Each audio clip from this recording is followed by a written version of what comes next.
Après, donc, les garages, on va faire la même chose pour les logements. Rendement des logements, c'est la surface totale habitable. On va prendre en compte la surface totale habitable, la surface totale de plancher des bâtiments, garage exclu, puisqu'on on a fait un ratio spécialement pour eux, surface totale des annexes, donc le rendement de l'immeuble, RI, ça sera le total de la surface habitable divisé par le total de la surface de plancher.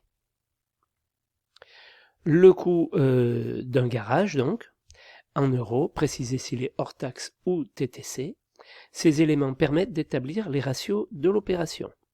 Donc, nombre de logements, typologie des logements, nombre de logements, donc, avec le suivant, j'allais dire la catégorie de logements, comme il y en a, le nombre de cages d'escalier, le nombre d'ascenseurs, le nombre de niveaux, ça nous donne un total, et typologie des logements, avec une surface habitable et un total ici, le nombre de bâtiments, de logements ici, pour obtenir un ratio d'une surface moyenne pour les logements.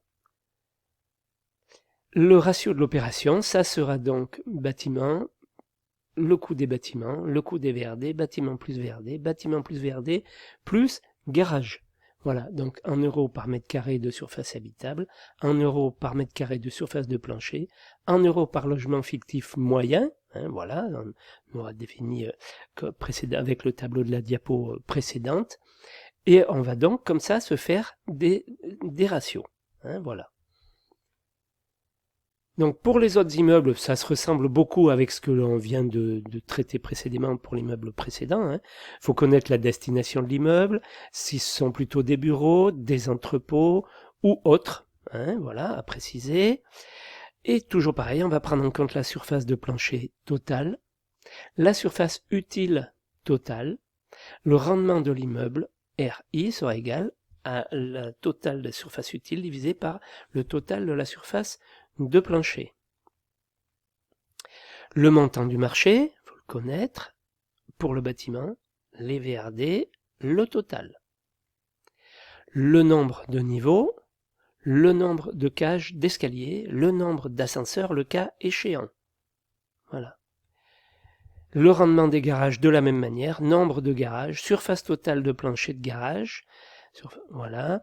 Rendement des garages, R des garages, ça sera la surface totale des planchers de garage divisé par le nombre de garages. Le tableau de ces ratios pour le cas de figure est identique aux immeubles qu'on a vus de logement précédemment. Donc le ratio de l'opération, ça va ressembler tout à fait à ce que l'on a vu tout à l'heure pour pour l'immeuble classique, de logement classique. Voilà. Donc c'est aussi simple que ça.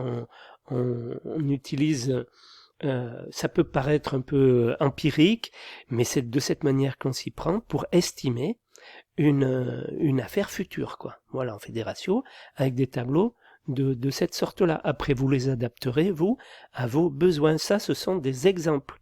C'est pas forcément obligatoire de suivre ça. C'est vrai que c'est un bon guide. Voilà.